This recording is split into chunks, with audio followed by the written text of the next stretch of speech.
बच्चों, आज हम लोग तीनों प्रकार की पदार्थ के बारे में पढ़ेंगे। क्या क्या है उसका नाम? नंबर 1 इज विशुद्ध या मौलिक पदार्थ, नंबर 2 इज मिश्र पदार्थ एवं नंबर 3 इज यौगिक पदार्थ। तो ये तीनों पदार्थों के बारे में हम लोग पढ़ेंगे। तो सबसे पहले हम लोग शुरू करेंगे विशुद्ध या मौलिक पदार्थ के बारे में। किसे कहते हैं विशुद्ध पदार्थ या मौलिक पदार्थ? किसे कहते हैं? जो पदार्थ में एक ही उपादान पाए जाते हैं, अर्थात जो पदार्थ एक ही उपादान से निर्मित होते हैं उसे कहते हैं विशुद्ध पदार्थ। विशुद्ध पदार्थ को तोड़ने से व उसको विघटित करने से एक ही उपादान पाए जाते हैं। जैसे लोहा को हम लोग जब तोड़ेंगे, उसको हम लोग जब विघटित कर देंगे, तब क्या मिलेगा? उससे लोहा ही मिलेगा। लोहा को छोड़कर दूसरा कोई भी उपादान उसमें नहीं पाए जाते हैं। तो इसीलिए लोहा है एक प्रकार की विशुद्ध पदार्थ। तो मौलिक पदार्थ क्या है? मौलिक पदार्थ ये भी एक प्रकार की विशुद्ध पदार्थ है। इसमें भी एक ही उपादान पाए जाते हैं। तो विशुद्ध पदार्थ एवं मौलिक पदार्थ एक ही है, जिसमें एक ही उपादान से जो पदार्थ निर्मित होते हैं उसे ही कहते हैं विशुद्ध या मौलिक पदार्थ। तो हम लोग उदाहरण क्या क्या देंगे? लोहा के बारे में तो मैं अभी बोली हूँ। लोहा को छोड़कर चांदी, शीशा, तांबा, सोना, ये है विभिन्न प्रकार की मौलिक पदार्थ का उदाहरण। और एक प्रकार की पदार्थ है जिसका नाम है मिश्र पदार्थ। मिश्र पदार्थ क्या है? मिश्र पदार्थ ऐसे एक प्रकार की पदार्थ है जिसको तोड़ने से एक से ज्यादा उपादान पाए जाते हैं। तो जो पदार्थ के अंदर एक से ज्यादा या दो से ज्यादा उपादान मिलित रहता है उसे कहते हैं मिश्रित पदार्थ। तो मिश्रित पदार्थ जब उत्पन्न होते हैं, मिश्रित पदार्थ के अंदर में जो जो उपादान पाए जाते हैं वो उपादान कोई निर्दिष्ट अनुपात में नहीं युक्त रहते हैं, कोई भी परिमाण में युक्त होकर मिश्रित पदार्थ का निर्माण होता है। उदाहरण क्या है? उदाहरण है सबसे इम्पॉर्टेंट जो उदाहरण है वो है वायु। जो वायुमंडल में हम लोग रहते हैं, वो वायुमंडल में जो वायु रहते हैं वो है मिश्रित पदार्थ का उदाहरण।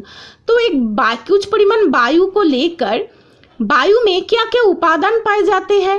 वायु में रहता है oxygen, nitrogen, oxygen, carbon dioxide, धूल का कण, विभिन्न प्रकार की निष्क्रिय गैस, कार्बन का कण, जलीय वाष्प, ये सब पदार्थ को लेकर, सारे उपादान को लेकर वायु का निर्माण होता है। इसीलिए वायु एक प्रकार की मिश्र पदार्थ है। मिश्रित पदार्थ का और एक विशेषता है, मिश्रित पदार्थ में जो जो उपादान रहते हैं उसे हम लोग आसानी से अलग कर सकते हैं। तो वायु व धुआं व दूध एक प्रकार की मिश्रित पदार्थ है। जो शरबत को हम लोग पीते हैं ये भी एक प्रकार की मिश्रित पदार्थ है। नमक चीनी का जो घोल हम लोग पीते हैं वो भी एक प्रकार की मिश्रित पदार्थ है। और एक प्रकार की पदार्थ है जिसका नाम है यौगिक पदार्थ। यौगिक पदार्थ किसे कहते हैं? यौगिक पदार्थ में भी एक से ज्यादा उपादान पाए जाते हैं, लेकिन मिश्रित पदार्थ से इसका एक अंतर है।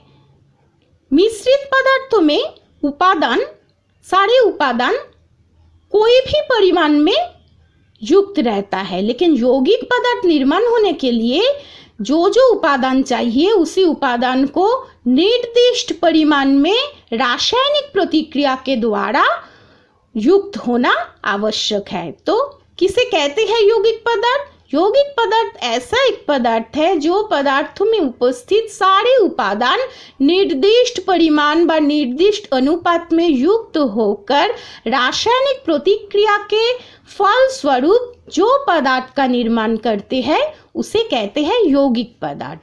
यौगिक पदार्थ का और एक विशेषता है, यौगिक पदार्थ में जो उपादान रहते हैं वो उपादान का जो जो विशेषता है वो विशेषता यौगिक पदार्थ की जो विशेषता है उससे समान भी हो सकता है एवं उससे असमान भी हो सकता है। मतलब यौगिक पदार्थ के अंदर में जो गुण पाए जाते हैं उसकी उपादानों में जो गुण पाए जाते हैं वो अलग प्रकार के भी हो सकते हैं।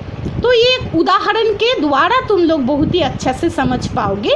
जैसे यौगिक पदार्थ का एक उदाहरण है कार्बन डाइऑक्साइड। कार्बन डाइऑक्साइड में क्या रहता है, दो उपादान पाए जाते हैं। कार्बन डाइऑक्साइड का स्वांकित है CO2, तुम लोग बाद में पढ़ोगी स्वांकित चिन्ह किसे कहते हैं। तो कार्बन डाइऑक्साइड को हम लोग बोलते हैं विज्ञान की भाषा में, उसका नाम है CO2। CO2 में क्या पाए जाते हैं, दो उपादान रहता है, कार्बन एवं ऑक्सीजन। तो ये कार्बन एवं ऑक्सीजन दोनों उपादान रासायनिक प्रतिक्रिया के फलस्वरूप निर्दिष्ट अनुपात में युक्त होकर तैयार किए हैं कार्बन डाइऑक्साइड। तो कार्बन डाइऑक्साइड एक प्रकार की यौगिक पदार्थ है। तो ये जो कार्बन डाइऑक्साइड है, कार्बन डाइऑक्साइड में जो कार्बन है, कार्बन का गुण क्या क्या है। जैसे नंबर 1, कार्बन एक प्रकार की काला रंग का एक प्रकार की मौलिक है, वो कठोर होते हैं, ठोस पदार्थ है।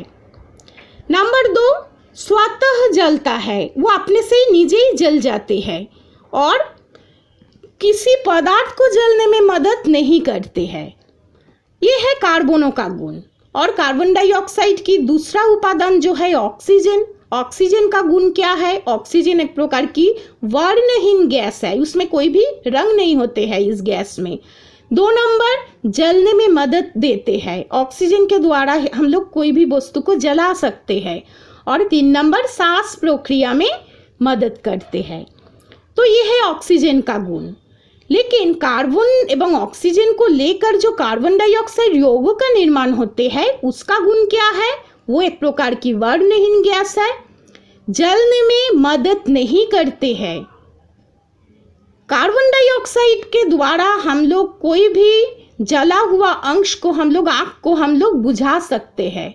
तो देखो, कार्बन डाइऑक्साइड का गुण है आग को बंद करना, आग को बुझाना, लेकिन कार्बन डाइऑक्साइड में जो कार्बन है व जो ऑक्सीजन है उसका गुण क्या है, जलने में मदद करना। तो देखो, ये जो गुण है संपूर्ण विपरीत गुण है। तो ऐसे ही हम लोग बोल सकते हैं, सिद्धांत में आ सकते हैं, क्योंकि यौगिक पदार्थ की जो उपादान है उसकी जो विशेषता है यौगों की विशेषता के साथ उसका विभिन्न प्रकार के अंतर पाए जाते हैं, समान नहीं होते हैं। और एक प्रकार की यौगों का विशेषता क्या है, यौगिक पदार्थ का उदाहरण क्या है। और एक प्रकार की यौगिक पदार्थ है जल। जल एक प्रकार की यौगिक है। जल का संकेत है H2O। जल को हम लोग H2O बोलते हैं। तो जल के अंदर क्या क्या उपादान रहता है, 2 उपादान रहता है, 2 गैस पाए जाते हैं जल में, एक है हाइड्रोजन गैस और एक है ऑक्सीजन गैस। तो हाइड्रोजन एवं ऑक्सीजन ये दोनों को विक्रिया के बाद जल का निर्माण होता है। तो जल में जो हाइड्रोजन है, हाइड्रोजन का गुण क्या है, विशेषता क्या है।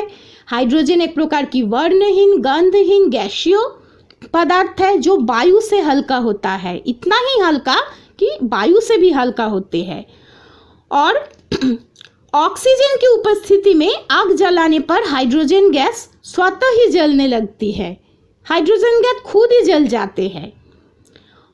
जल में जो ऑक्सीजन रहता है उसका गुण क्या है, ऑक्सीजन एक प्रकार की वर्णहीन गैस है, गंधहीन गैस है एवं वायु से ये भारी होते हैं। लेकिन हाइड्रोजन एवं ऑक्सीजन की विक्रिया में जो जल का निर्माण होता है उसकी विशेषता क्या है, जल वर्णहीन होते हैं, गंधहीन होते हैं एवं तरल अवस्था में रहता है। तो देखो यहाँ से तुम लोग क्या देख पा रही हो, हाइड्रोजन गैस, ऑक्सीजन भी एक गैस है, ये दोनों गैस मिलकर जो जल का निर्माण करते हैं। ये जल कभी गैस नहीं होता है, ये एक प्रकार की तरल पदार्थ होते हैं और किसी भी वस्तु कुछ भी जलने में सहायता नहीं करते हैं। जल के द्वारा हम लोग क्या करते हैं, कोई भी आग को हम लोग बुझा देते हैं, आग लगने से हम लोग जल देते हैं उसे।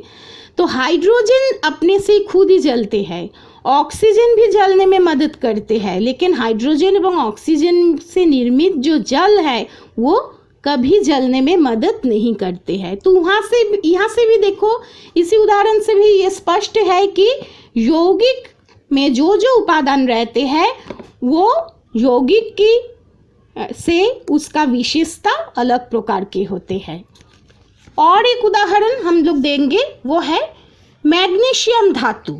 मैग्नीशियम एक प्रकार की धातु है, उसको हम लोग जब जलाते हैं, जलाने के बाद ये मैग्नीशियम से एक प्रकार की सफेद चूर्ण तैयार होते हैं, एकदम सादा सादा चूर्ण तैयार होते हैं। ये एक प्रकार की यौगिक पदार्थ होता है जिसे कहते हैं मैग्नीशियम ऑक्साइड। तो ये जो मैग्नीशियम ऑक्साइड यौगिक है उसमें क्या क्या उपादान पाए जाते हैं? मैग्नीशियम मौल पाए जाते हैं एवं ऑक्सीजन। मैग्नीशियम एवं ऑक्सीजन के द्वारा जो रासायनिक प्रतिक्रिया होता है उसके फलस्वरूप ही तैयार होता है मैग्नीशियम ऑक्साइड। तो ये भी एक प्रकार की यौग का उदाहरण है। तो हम लोगों की परिवेश में बहुत सारे यौगिक पदार्थ है, तुम लोग जब बड़ी होगी और भी उसके बारे में डिटेल पढ़ोगी। तो ये है तीनों प्रकार की पदार्थ, मौलिक पदार्थ या विशुद्ध पदार्थ, मिश्रित पदार्थ एवं यौगिक पदार्थ।